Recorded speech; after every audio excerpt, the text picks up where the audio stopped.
भारत ने रूस के साथ 100 अरब डॉलर की बड़ी डील की। अमेरिका की टांग अटकाई इस कदम को भारत ने घरेलू महंगाई को नियंत्रित रखने के रूप में प्रस्तुत किया।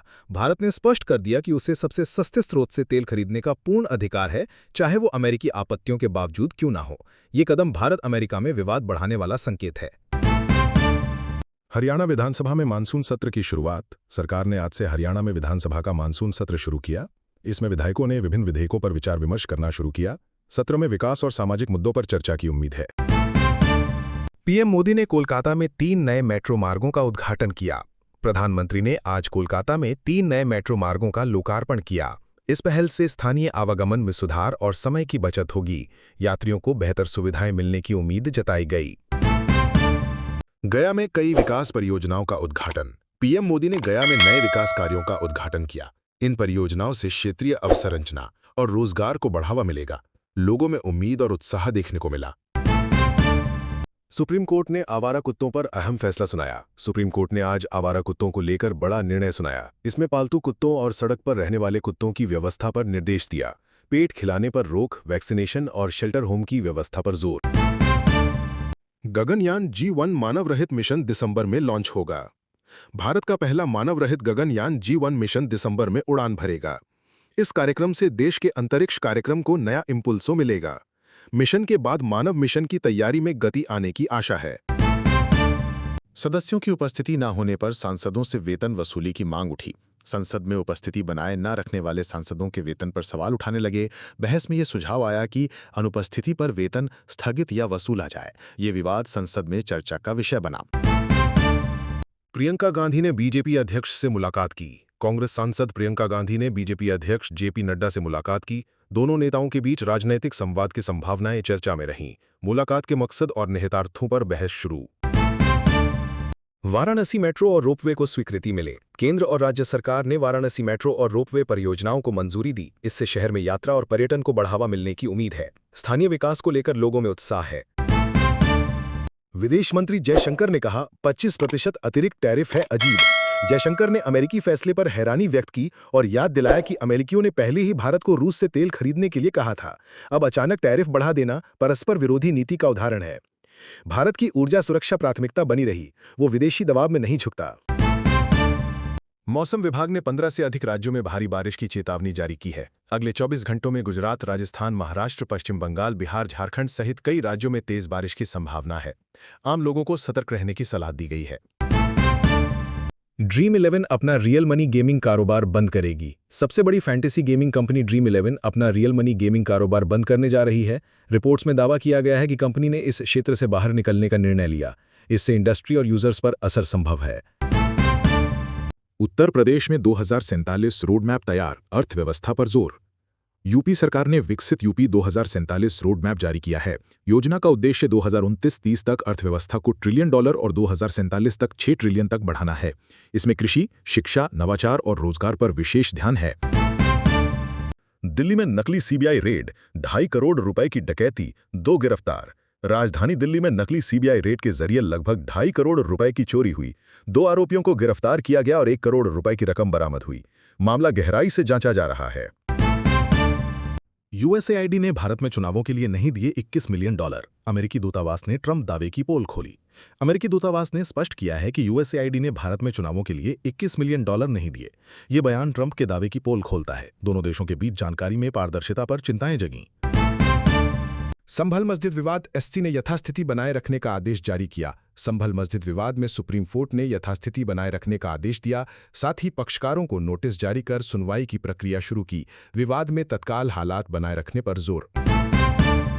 जेएनयू प्रवेश प्रणाली विवाद। जेएनयू में नई डिजिटल प्रवेश प्रणाली को लेकर हंगामा हुआ। छात्रों ने इसका विरोध करते हुए धरना प्रदर्शन किया। इस दौरान छात्र संघ अध्यक्ष नीतीश कुमार घायल हो गए।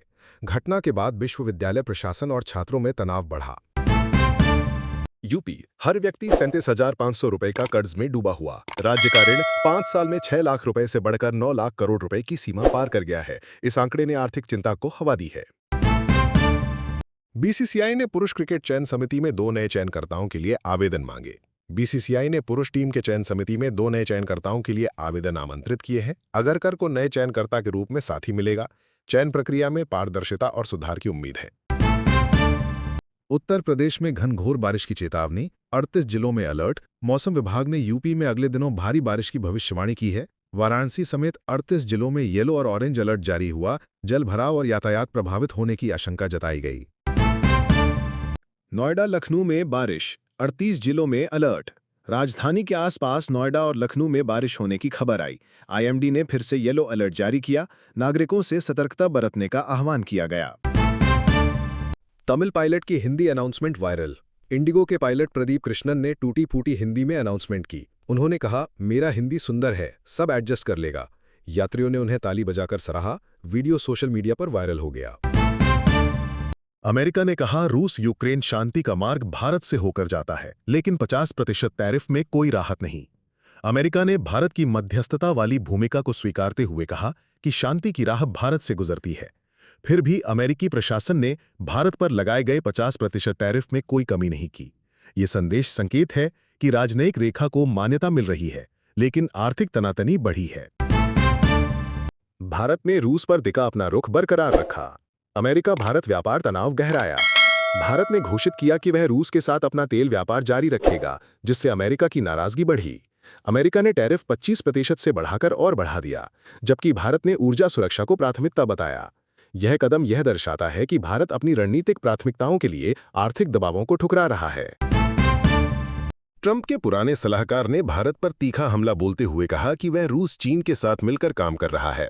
उन्हें भारत ने सबसे बड़े टैरिफ महाराजा का हकदार ठहराया और क्रेमलिन की लॉन्ड्री मशीन करार दिया। इस बयान से दोनों देशों के बीच व्यापार और राजनीतिक तनाव में और वृद्धि हुई। मॉस्को में रूसी राजदूत बोले, रूसी चार्ज अफेयर्स ने अमेरिका की टैरिफ नीति की आलोचना करते हुए कहा, दोस्त ऐसे व्यवहार नहीं करते। उन्होंने कहा कि भारत रूस का सहयोग ऊर्जा और रक्षक क्षेत्रों में मजबूत और निरंतर है। रूस नई व्यापार संभावनाओं को बढ़ावा दे रहा है क्योंकि अमेरिका के प्रतिबंध सीमा स्तर हैं। सांसदों की उपस्थिति पर सवाल। संसद में सांसदों की गैर हाजिरी पर बड़ा विवाद उठा। प्रस्ताव आया कि अनुपस्थित सांसदों का वेतन काटा जाए। कुछ नेताओं ने कहा कि ये जवाबदेही तय करने का सही तरीका है। मामला फिलहाल समिति को भेजा गया है। अजय सिंह तीसरी बार भारतीय मुक्केबाजी संघ के अध्यक्ष बने। अजय सिंह लगातार तीसरी बार भारतीय मुक्केबाजी संघ के अध्यक्ष चुने गए। इस पद पर उनकी पुनः नियुक्ति खेल जगत में सुर्खियों में रही। बॉक्सिंग जागरूकता और प्रतियोगिता को बढ़ावा मिलने की उम्मीद। रेल में ज्यादा सामान रखने पर अब लगेगा जुर्माना। अब ट्रेन में अतिरिक्त सामान रखने पर अतिरिक्त जुर्माना लगाया जाएगा। रेलवे ने यात्रियों की सहूलियत को ध्यान में रखते हुए यह फैसला लिया।